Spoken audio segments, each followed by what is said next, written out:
All right. Well, hello, everyone. Welcome to Wine, Women, and Words. I am Michelle. With me, of course, is Diana. Hello. And we've determined that we're actually time travelers because we have Diana recording from the past and I'm in the present. And we have author Ore Agbaje-Williams, who is reporting to us from the future to discuss her debut novel, The Three of Us.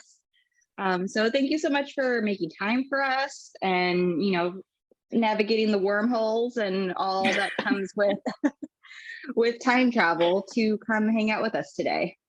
Thank you for having me. It's a pleasure to be in your two different time zones. So for our listeners who may not yet be familiar with The Three of Us, can you give us an overview of what the novel is about? So for those of you who like a short book, it is a short, very, very short book that asks the question, what would you do if your two favorite people absolutely hated each other? And these two people in this instance are a husband and a best friend. And so throughout the book, you get all three perspectives of the wife, the husband, and the best friend over the course of one afternoon, where they are, discussing their various issues that they have with one another, but also they are drinking a lot of wine, which is very handy for the title of the podcast. I've actually been calling the wine the fourth character because I think it definitely is a character in the book. So yeah, you get all three perspectives, and as more wine is drunk, more words are said, and more extremely awkward and very uncomfortable things happen. I think that is something that everyone dreads when you have a new partner is introducing those two worlds of like the best friend and the new partner, and just because you can tell kind of, when you meet someone new, you can go, oh, they should get along with my bestie, or you'll know right away, like, I don't know, this could be interesting. So I think that's just something that everyone kind of like, oh, what if they don't get along? What was it about that kind of conflict and that potential for drama that you wanted to explore in this novel? I think this will sound extremely unhinged, but I think I love other people's drama as opposed to my own, and so I think I like the idea. Very relatable. Yeah, of kind of exploring how awkward and how uncomfortable and just almost like itchy that whole feeling would be. But then I thought to myself, rather than it being awkward, what about someone who almost relished in it? Because I started off just by writing the wife's perspective, and then I was like, actually, I'm getting bored of her. I need to hear from the other two. But in the first instance, it was just her. And she kind of finds it funny. She's like, oh, it's a little bit awkward, but it's actually kind of fun and kind of entertaining. And I thought, oh, actually, what would happen if you got these other two perspectives of the people who don't find it funny? They just find it horrible and they want it to end. But they want it to end with the social extermination of the other person that they don't like. I love that the end game, the social extermination. That's that's a good way of putting it, because that's basically, if your best friend hates your partner or vice versa, then they just go, oh, when are they going to stop coming around? Yeah. But I do enjoy the perspectives are written kind of stream of consciousness, where it really feels like you're viewing this afternoon, this meal, and this experience through the narrator's mind and eyes. Like, it's not just written from the third person narrative. It's very much like in their head. What was that like for you during the writing process to get into their headspace and write that way versus a more traditional like third person narrative or first person narrative? So it differed from the wife and then Temi and the husband, because the wife, I felt like I already knew her. I didn't feel like I had to get to know her. I thought, this is a person who is kind of a people pleaser, doesn't want to really rock the boat in any kind of way. She has a comfortable little life. She has her best friend, she has a husband, and she kind of wants to keep it that way. So in figuring out how to write her. It was quite easy just to think of someone who is almost very placid, who has no specific opinions, no specific desires. She's just going with the flow. So it was actually a lot easier to write from her perspective and give her that sort of monotone personality. But when it came to the husband, I was so wary of not writing a stereotype. I didn't want to write a man who was super toxic. I didn't want to write a man who was super pathetic. Although my mother has described him as pathetic, which is quite funny. But I was just wary that I didn't want him to just come across as very super recognizable. Like he could be any man in any kind of medium or kind of form of entertainment. I wanted him to stand out as this specific kind of figure. And I also thought I've never written from the perspective, well, I had previously, but not in anything I'd published, written from the perspective of a man.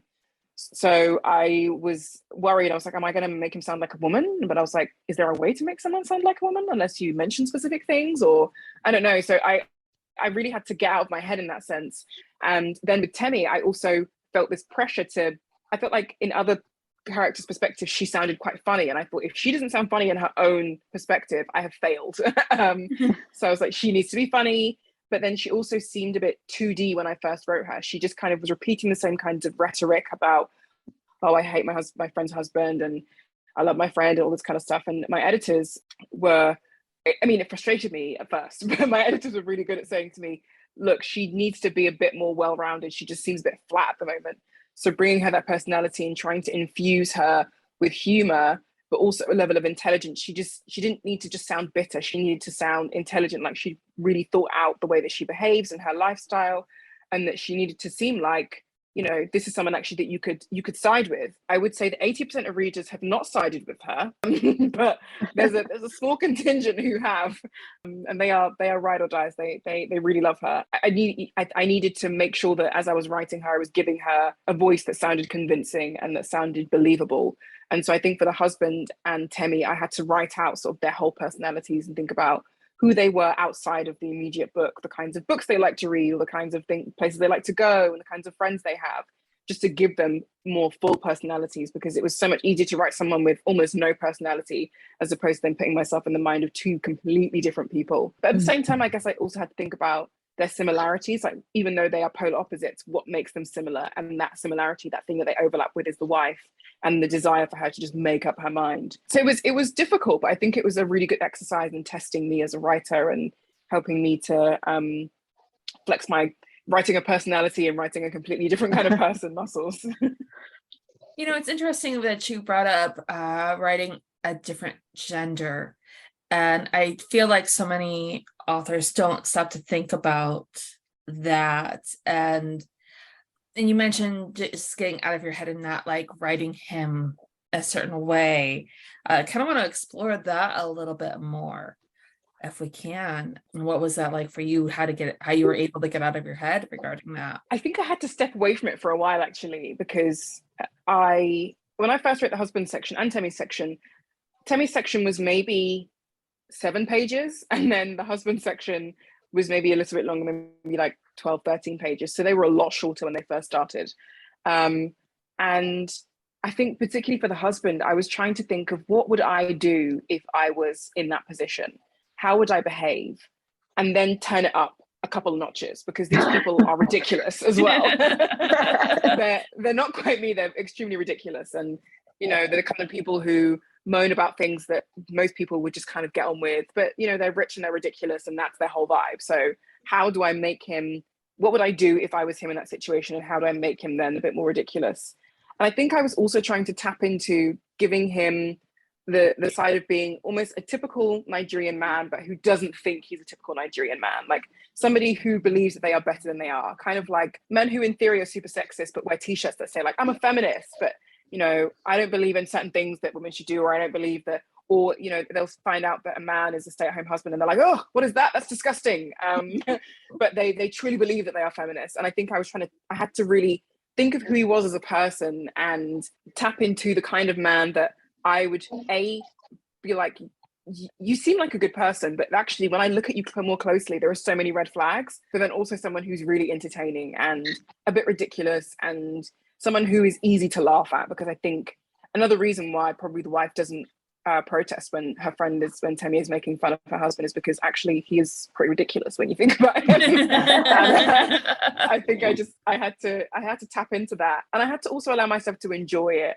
I think one of my favorite things I've managed to put in a published book is the line where he says, or he and the wife say, "Kim, there's people that are dying," and when he's like quoting the Kardashians, and I think that just goes to show how ridiculous she finds him, and to the fact that he has to repeat it as a mantra. That is just how highly strung and sort of het up he is about the whole situation, and how much of an inability he has to just, take it calmly, because it's kind of one of those things with almost like with dogs. If you run away from dogs, they will keep chasing you.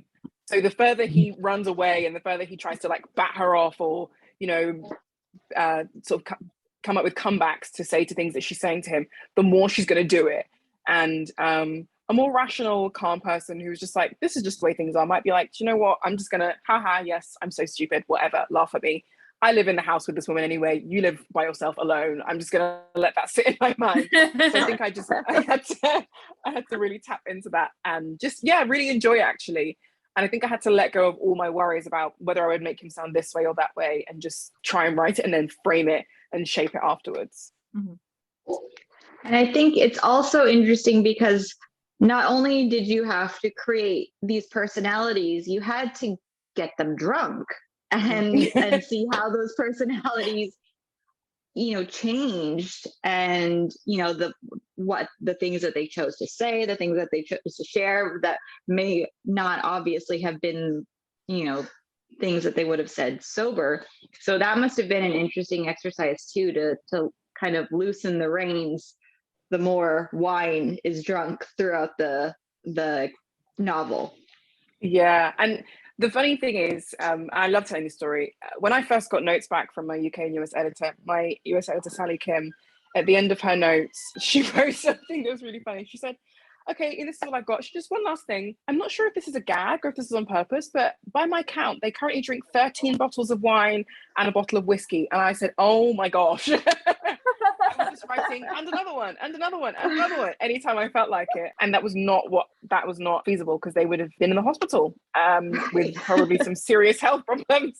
I can see that. And seriously, did you do some research in the course of this novel on how much wine you should drink after that point, where you're like, okay, let's not this there, let's see what the max we can do? Yeah.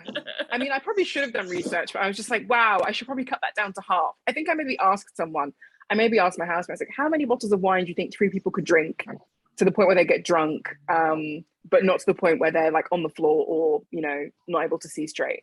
And I think we decided that about 5 was good enough, was okay, plus the bottle of whiskey. I think it was funny because I think the way you described it was so funny, writing with personalities and then getting them drunk, because I think in my mind, I think I just started to enjoy that part of it, of, how Temi describes how the husband's slurring his words, and, how Temi's just pouring herself wine copiously and not really paying attention. And anybody else looking would be like, that's a lot of wine. Do you want to slow down? But she's just like, this is so much fun. I'm just ruining their lives. This is joke. I'm just going to run their lives with a glass of wine. And I think I just sort of really like to lean into that. And then also the fact that the wife is laughing a bit more loudly at the things that Temi is saying about her husband as she's getting more drunk. I had to be careful, though, not to just make them stereotypical drunks. Like a friend of mine, I went to her wedding recently, and I hope she doesn't listen to this, because she'll say, why did you tell this story? But I think she definitely had more drink than she was anticipating, perhaps, because at one point during her wedding, she just looked at me and she went, I love you so much. And I was like, oh, I love you too. But I could tell she'd had a lot to drink. And I had to be careful not to sort of use those stereotypes of like the person who's really angry or the person who's super emotional. I wanted them to obviously be a little bit drunk, but not to the point where they were, behaving in a way that was completely contrary to the way that they would normally behave.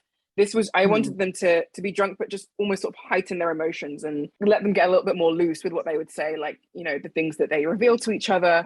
But I also love the fact that even sometimes when you're drunk, you have that moment where something serious happens and you kind of snap back to reality. And you're like, wait, this is a serious situation. So, for example, at the end, not to give a spoiler, but at the end, there's a serious situation and suddenly everybody's like, wait, I'm sober suddenly and I realize this is serious. And that if I don't do something, if I don't say something, if I don't say the right thing, everything's going to go wrong and people just kind of snap out of it. And so I wanted to play with that idea and make sure I didn't write any super stereotypical drunks and give them a little bit of sensibility, even though they aren't really sensible people. Well, I think it definitely, I feel like Temmie like straight out the gate, like from the minute. I really loved how you described her, that she just kind of starts in the middle of a story and assumes that her best friend is going to figure out what she's talking about.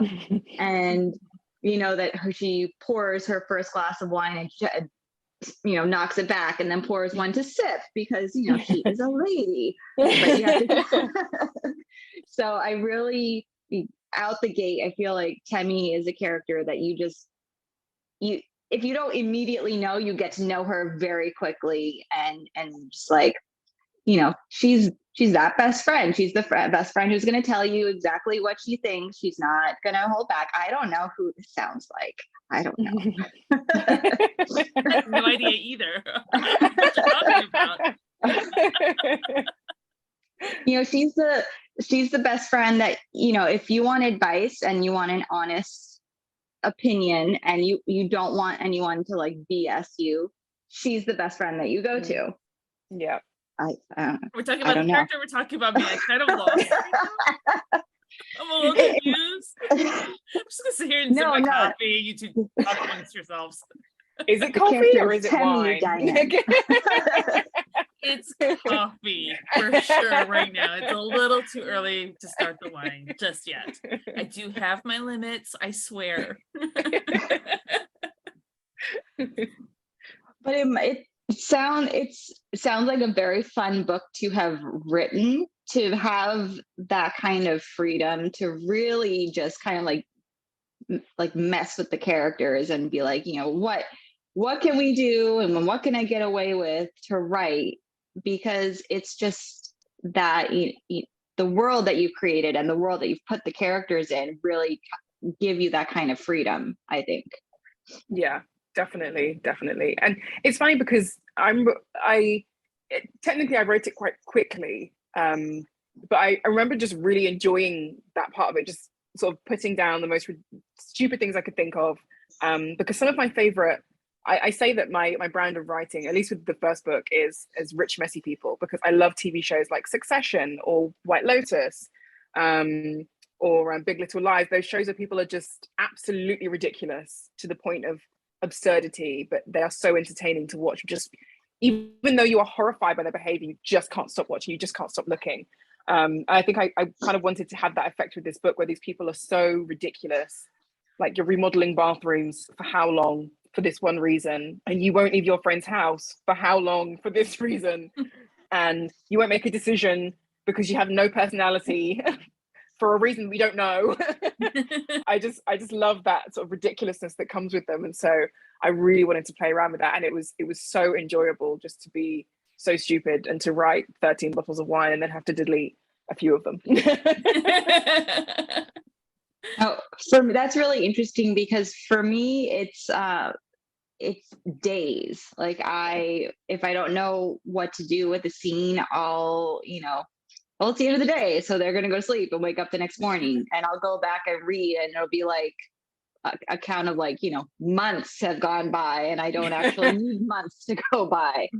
So I feel like every author probably has their one thing that they don't keep track of until someone makes them go back and go, okay, 13 bottles of wine is a little excessive. Yeah, absolutely. Thank goodness for editors. Yes. So now I was looking at your website in a completely non-creepy way, in preparation for the interview, and you've done writing before, and you've been published before, but this is your debut novel. Yeah. So we have to have the debut novel discussion and how that experience has been for you. I think there are two things that I think have really helped with my experience. Number one, that I used to work in publishing, like full time as an editor, and so I know the hard work that goes into every single email that they send you I know that when they send you a cover, it's not the first thing they've looked at, and that they've had various meetings about it, and maybe 30 emails are passed about that one cover. I know that with any sort of marketing, like posters or things like that, they've again had loads of meetings, loads of emails about it, and that they've really taken their time with every single detail. So I was able to appreciate and understand the hard work that went into every single thing that they were sending me, that they were doing. I think it got to a point where I said to my publicists in the UK and the US, I said, I don't know what you are giving these people who say they want to talk to me or say they want to feature the book, but I appreciate it, and please keep bribing them with it because I really like it. And then the second thing I think that helped is I've had fantastic teams in the US, particularly. Like, the team has just been incredible, and I could tell that not only were they just working hard because they're good at their jobs and they love working hard, but also that they had a passion for the book and that they really liked it and enjoyed it. And some of the like collaborations that they came up with, we did a whiskey collaboration, which was hilarious. We did a nail polish collaboration, which was amazing. And just the coverage and everything that they've been able to achieve, I just know is because of how incredible they are as a team. And I would never have expected this book to have been received the way it has, particularly in the States, because obviously I'm not from there, I don't live there. And for them to have created so much engagement and to create opportunities where I can talk to fantastic people like you guys has just been absolutely amazing. And I honestly would not have expected it. And I'm grateful every day, like I said, for whatever they've been bribing people with, because it's been working. And I hope they keep doing it. I love the idea of a whiskey and nail polish collaboration. I think that needs to be worked into all the books for all authors. Yeah, especially because I ended up with a free bottle of whiskey from it, and that's great. Nice. Yeah. So have you started on the next project, or are you still kind of in the debut release and hydrating and getting enough sleep stage? Hydrating, yes, just about. Getting enough sleep, trying to.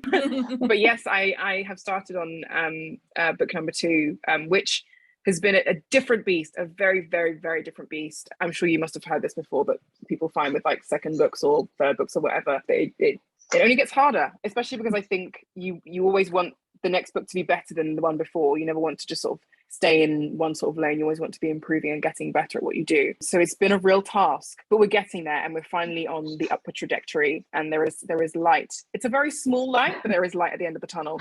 So just crawling towards it day by day. I don't like being late, and I don't like missing deadlines. However, I am supposed to technically deliver this month, but I told my editor it's not going to be happening until at least November. But she's okay with it. She knows, and she's fine. But yeah, so working towards that. And actually, I'm going away next week to do some writing as well, just so I can focus and not be around the sounds of the fire engines and ambulances and whatever that go past the road that my apartment is on. So yes, working on book 2 slowly but surely and getting there. Yeah, it's either book 2 or book 3 that is always the tricky one. It's the one that just gets into your head, like you said, because you want to be better and you're getting the attention from one book and you're like, okay, now I've got to live up to it. And it's right. For me, it was my third book that I was just having to get over that hurdle. The second book, I was like, oh, I don't see what these people are talking about when it comes to this. I'm not going to have that issue. I've got enough inherent narcissism. I don't have to worry about that. And then the third book hit. I was like, oh, now I know that. And it's very much I feel like once you get to that, either that second book or that third book, where you have to jump that mental hurdle and get past it, it's kind of like hiking. You get to that, find that way up to the peak, and then you're like, okay, I can do this. And that's when you know you can handle whatever other book comes along after that. Yeah, it's funny because somebody told me before, the writer actually said to me, yeah, it just gets harder. Like book 2 is really hard, and then the next book is. And I was like, why would you tell me this information? I haven't even started yet. Why would you do this to me? And I'm like, I don't know if she manifested it being hard for me, or if it was just going to be hard anyway. But I blame it on her now anyway. But I think it's certainly an exercise in humility, because I was like, I'm just going to sit down, I'm just going to write, and it's going to come out, and it's going to be even better than the first book. I'm not going to have to put any effort into this. I'm going to have to put the most minute amount of effort in. And unfortunately, I was very quickly humbled. And the last how many months have told me that definitely is not something that I can just do without any effort. And I do absolutely have to put effort and time into it. But I think it's good. And it means that if book 3 goes better, I will be shocked and surprised and absolutely delighted and in awe. And if it doesn't, then I'll be exactly the same or worse. I feel it feels like, you have that point of pressure of, am I going to be a one-hit wonder? That kind of mentality that you get after that first book. That second book, it's, having that second book right away come through, at least for me, was both maybe good and bad all at the same time. I think it was good, like financially and all of that, and I love that it was out. But flip side of things, then meant that I think that's where the pressure came in for the third book. So I think honestly, you're finding that struggle right now with the second book. I think the third book's gonna be just fine. You're gonna be brilliant at it. It's gonna be no issue. And then the fourth book, fifth book, you're gonna go right along. We're gonna talk to you on your fifth book, and we're gonna have like the punch card thing, because we have a punch card on the sixth episode that you're here. We come to you, so we're gonna come visit you. We'll get plane tickets. Fly to you. I'll be in one time zone. And it's gonna be just fine. It's gonna be brilliant, because you get over that mental hurdle, because we put, as authors, it's so easy to put so much pressure on ourselves, that more than what the industry or what readers put on us, in a lot of ways, we're so rough on ourselves. I think somebody once said, there's nothing a bad reviewer can say that I haven't already said to myself. And that's just because we're such emotional, raw beings, especially with a book like yours, where you got like everything's like awkward and thrown on the table. Like we've had a lot of laughs and a lot of fun. There's real like stuff underneath that people have to deal with that comes out on the page. And it's also funny you talk reviews as well, because a couple of events people have said to me, advice for writers, how do you deal with bad reviews or things like that? And I think the thing that I came to realize, because I got a really bad one once actually, and I'd been actually messaging this person on Instagram, and we seemed to have a really good rapport. She was really excited to read it. And then I woke up one Sunday morning on the Lord's Day of all days, and she hadn't tagged me, but because I followed her, it come up, and I saw that she'd written just a really nasty review. And actually she'd been a bit personal in the review as well. And I was like, what did I do to you? I didn't even know you. And I was really upset about it at first. And then later on, I was thinking about it, and I was like, do you know what? It doesn't actually matter, because the fact is that time is the most precious commodity we have. And she can't get that time back that she spent reading my book anyway, and the time that she spent writing the post. So quite frankly, it's a win. A win is a win. That's what I'm gonna say. It's me, where it's like, I'm the worst writer that you've ever heard of, but yes, you've heard of me. Exactly. That has to be my mantra. That's such a great way to look at it, because no matter what they thought of it, they still read it. You still have, someone read your book. They can't unread it.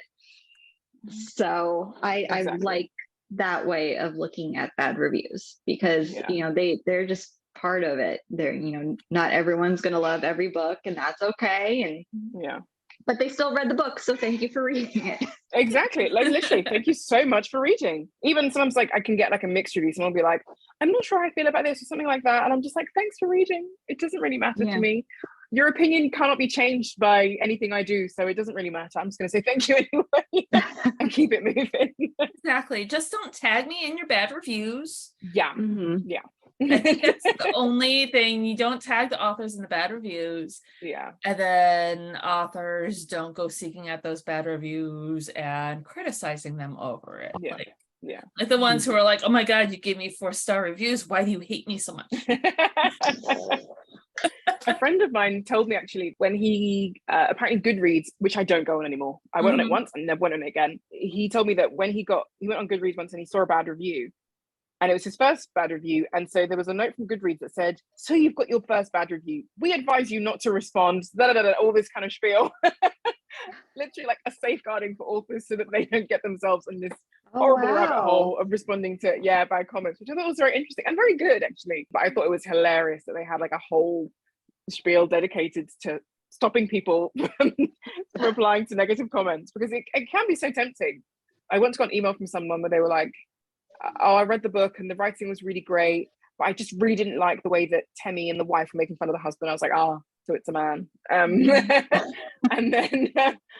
then at the end of the review, they were like, it was really beautifully written, but the overwhelming feeling I had was sadness. And I was just kind of like, cool, great. I didn't respond. I was just like, thanks for sharing. I don't know what to do with this. Who hurt you? So yeah, I was like, I'm sorry, it's a book, it's not real life, but okay, you do you feel your feelings, and I'll just get on with my day. And isn't that the whole point of writing anyway, is to have a reader have a reaction to what have them feel something. It's, it doesn't always have to be good, but, to have that emotional reaction to what you write. I think it would be worse if someone emailed and said, I felt nothing at all about your writing. Yeah. But to have someone say, oh, I didn't like that. Well, I achieved what I set out to accomplish, is to have you have that kind of emotional reaction to my writing. Exactly. Yeah. Exactly. So we have to ask you our super scientific survey. Like, this is very very serious, very, you have furrowed brow for this survey. We love asking all of our authors to give you a backstory. Diana does this so much better. I don't know why I do this. I'm going to try now. Okay. You're in it. So I'm in it. We're doing it. Between Diana and me, my writing style, I'm a pantser. I don't plot anything out. I just sit down and write, and my characters say, hey, we're going to go here today. And I say, cool, that's a great idea. I like it. Let's go. But in my life and the real world, I like lists. I like schedules. I color coordinate according to if it's work or personal or the kids or the husband. I'm very, Diana's judging me. I'm very, you're just already giving me anxiety over that. I'm very precise in my life. Now, Diana, she plots, and she's very precise in her writing, but in her life, she is okay with chaos, which gives me anxiety.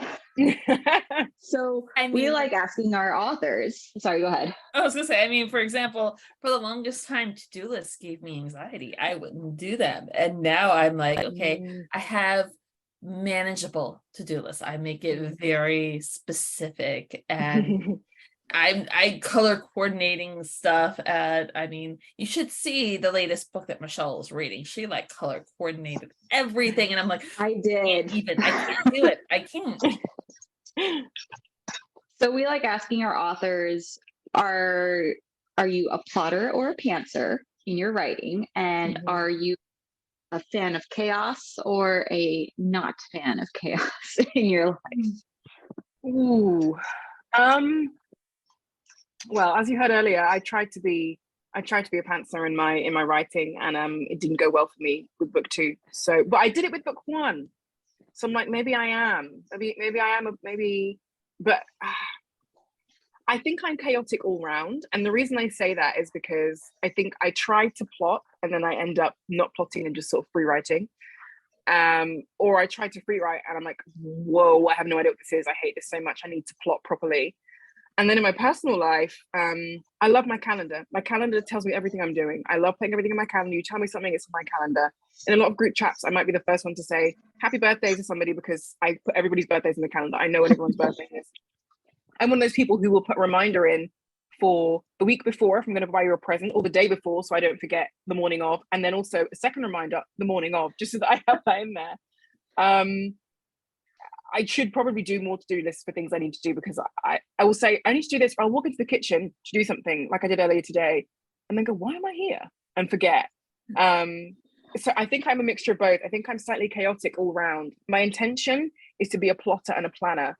But I think sometimes my brain is like, we're not doing this today. This is not going to happen. And so it just ends up free writing my work and my life. So I think I'm probably an amalgamation of the two of you. Well, there's something to be said for both. There's something to be said for pantsing and just being surprised, because sometimes your brain will be like, oh, this is an interesting plot twist. But there is definitely also something to be said for knowing what you're doing. that I respect very much. Yeah.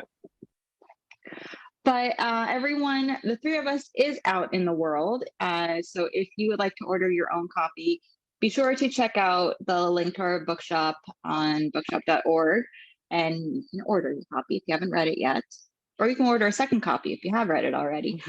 As always, bookshop.org supports our wonderful writers. It supports the podcast, but most importantly, it supports all of the wonderful indie bookstores out there. And so, yes, we have to issue your punch card so you can keep track of how many times you come, because like Diana said, the sixth one we come to you. So I'm ready. we're just planning all of the vacations. But thank you so much for making time for us and hanging out with us today. We really appreciate it. Thank you for having me. Thank you for having me. It's been great. I've really enjoyed it. Thank you so much. Enjoy the rest of your evening. Thank you, you too. Take care, guys.